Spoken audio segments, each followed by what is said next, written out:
نجى، كم رزق، كم خلق، كم أعطى. إن كنت تريد الجمال فهو جميل يحب الجمال، إن كنت تريد الكرم لا إله إلا الله سبحانه وتعالى. حدث عن كرم ربك ولن تصل إلى شيء.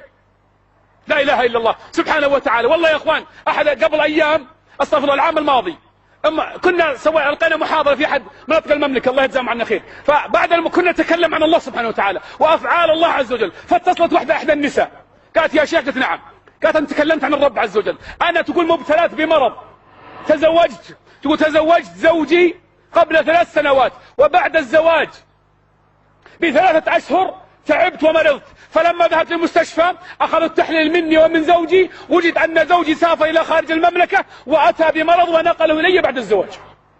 تقول والله يا شيخ لنا 3 سنوات الآن، لنا 3 سنوات شرق غرب، أنفقنا 1,500,000 ريال على العلاج ولا علاج، ونتكلم عن ربنا سبحانه وتعالى. قلت والله إني صدت. حنا عندنا كلمة يا إخوان كل يوم نقولها 100 مرة، ما هي؟ لا إله إلا الله معي وحده ايش؟ لا شريك له، له الملك وله الحمد وهو ايش؟ صح؟ على خير صح يا جماعة، وهو على كل شيء قدير. قلت بس شوفي ترى، يقول ابن الجوزي رحمه الله اعطوا الله ما يحب يعطيكم ما تحبون، استجيبوا لله إذا دعاكم يستجيب لكم إذا دعوتموه. فقلت له يا شيخ، قلت له أبغى منك 4 حاجات، ربنا إذا ترضينه يرضيك، إذا أردت من الله شيء أعطه شيء يا شيخ. الله ما يعطيك كذا، لازم تقدم شيء حتى يعطيك الرب سبحانه وتعالى.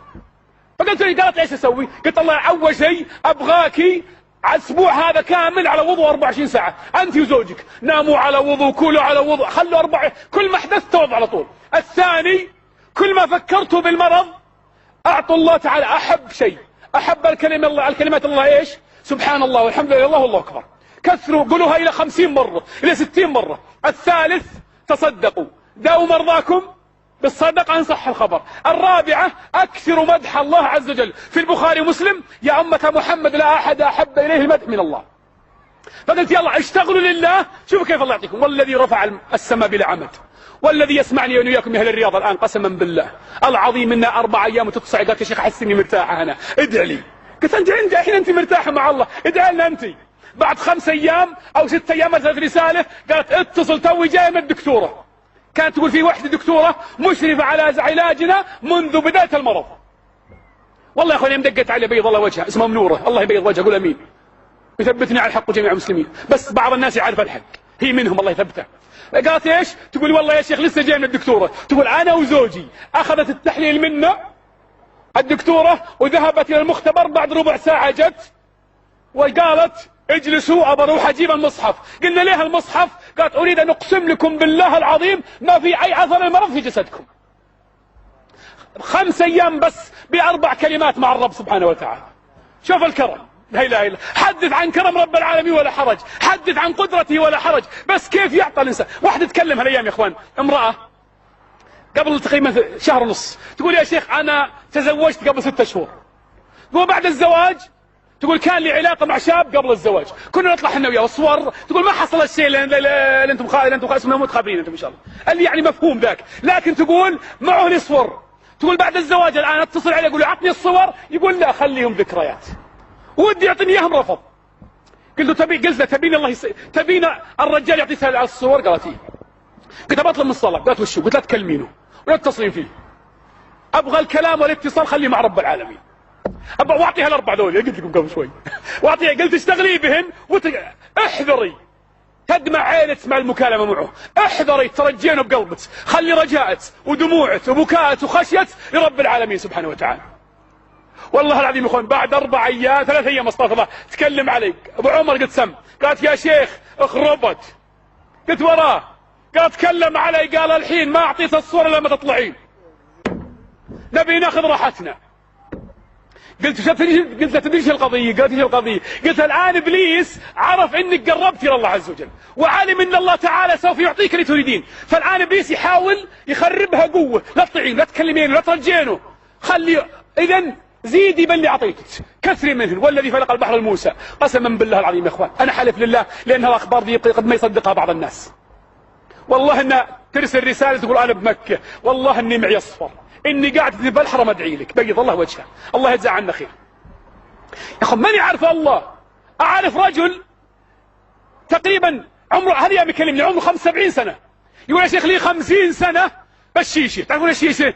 معسل، تفاح، توت، مخلوط، كوكتيل، تعسيل.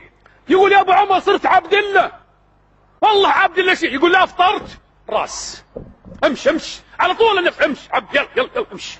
تغديت حجر، تعشيت عبي حجر، كلش. يقول عجزت ارتاح، اقوم من النوم لازم حجر ابعد. يقول سويت، تدري سويت؟ قلت نعم.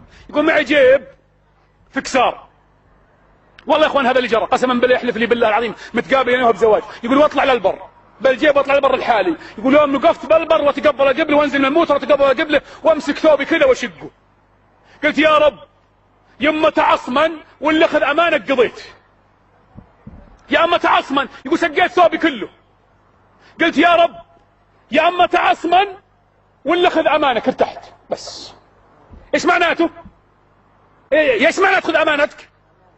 يعني موتا خلاص. يقول والله يا ابو عمر اني اقعد مع اخوياي يشيشون الان والله ما لي خاطر، بس حدث عن ربك ولا حرج، بس قرب اليه شوف شو يعطيك. تقول احدى التائبات امراه جلست في الحرام 2 سنين وهداها الله عز وجل. والله يا اخوان تتكلم كلام بيض الله وجهه، يعني كلام يقول يصف، يعني يصف من كلام العلماء. اول كلام ايش تقول؟ تقول يا شيخ ترى الاسلام ما يأمر التائب ان يفضح نفسه، لكن التائب من مرارة الماضي وحلاوة ما فتح الله له من الإيمان يقول للناس لا تروحون للماضي، يعني يفضح نفسه قدام الناس. وآخر ما قال